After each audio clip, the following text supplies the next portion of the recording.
Alright y'all, we've got a new console on our hands, and that means new UI. It is time to finally update the eShop. People keep complaining about the speed, the shovelware, the anti-user friendly practices. What do we do? Yeah, I have a suggestion.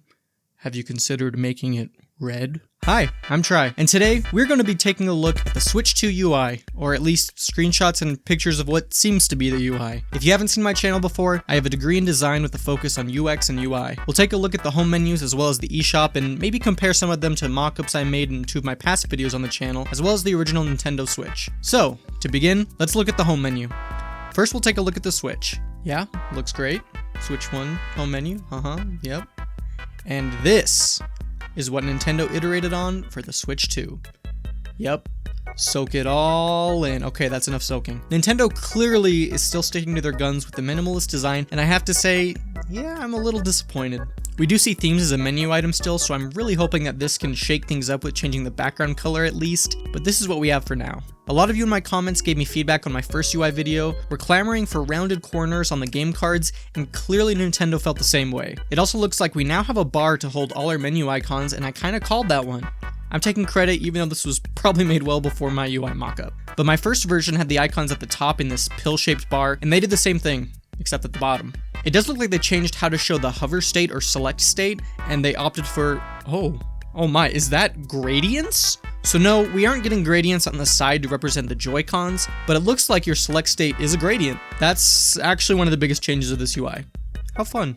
We also have a couple new icons here to talk about, and I think I know what most of them do. Obviously to start we have our C button, which is game chat, we know that now. We have these game cards on the right, which will probably be the new digital game card feature that Nintendo went over in the Nintendo Direct a few weeks back. Not the Switch 2 one, the Switch 1 one. This turquoise looking icon appears to be the new game share feature, which lets people play a game with a host to Nintendo Switch or Switch 2, even if they don't own it. This is something the DS did with Download Play, which is a really awesome feature to see, and I'm curious if the Nintendo Switch will be getting an update that also adds a game share button to their icon bar. Last new icon we have is this green list looking icon. Really not sure what to think of this. It could be a rebrand of the news section or something completely new. I feel like Nintendo Live is going to be Nintendo's dedicated way to share news from now on, and I'm not sure if they plan on having it on the operating system like they did with news. This would be hilarious because I actually got rid of the news app on my UI mockup, and I don't know, that'd just be funny to me. Really everything else is pretty similar. We no longer have this line dividing the icons and the button inputs at the bottom, and I think it makes the whole thing feel more uniform. The background bar for the icons does a good job separating it from everything else while unifying the icons, so I like this change. Okay,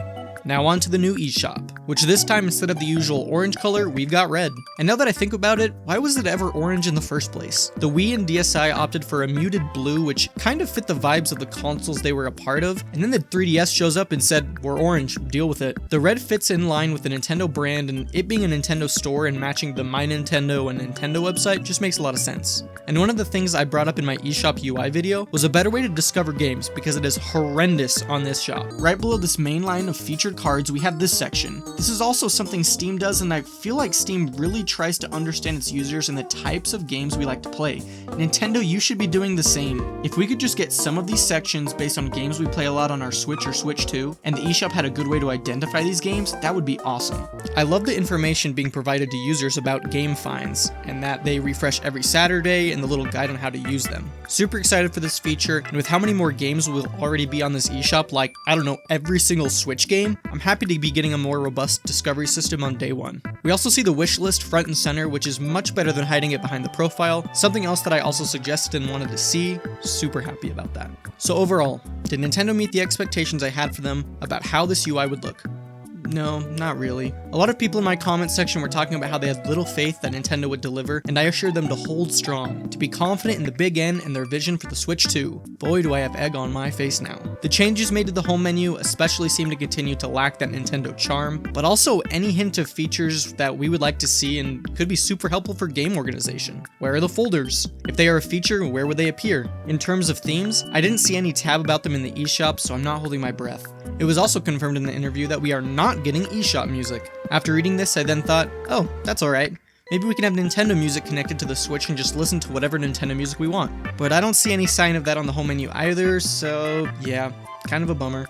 There was a small minority who, when I introduced having eShop music in my past video, that they hated shopping music and thought it would be distracting and a bad idea. I suggest you hit that down volume button just a couple times until you don't hear it anymore. The music is great, and it's a dark, dark day for those of us that love bangers like the Wii Shopping channel or DSi shop themes that I've had playing in this video. Hopefully Nintendo still has some surprises in store for us, and there are some goodies like themes we can look forward to. But based off what we've seen, I wouldn't hold your breath. If you enjoyed watching a talking triangle ramble about Nintendo shenanigans, subscribe. I'm super close to hitting 5K and would love to do a Q&A with the community. I also want to thank my wonderful patrons who support me on Patreon or YouTube memberships, and if you want exclusive tribe behind the scenes content or just want to support my dream to make Nintendo content, consider becoming a member like these wonderful people. And if you want to be a dancing shape in my end screen with me, maybe you'd like to be the second person to join the Polygon Paragon tier. I appreciate you being here, thanks for watching, and as always, thank you for all your support!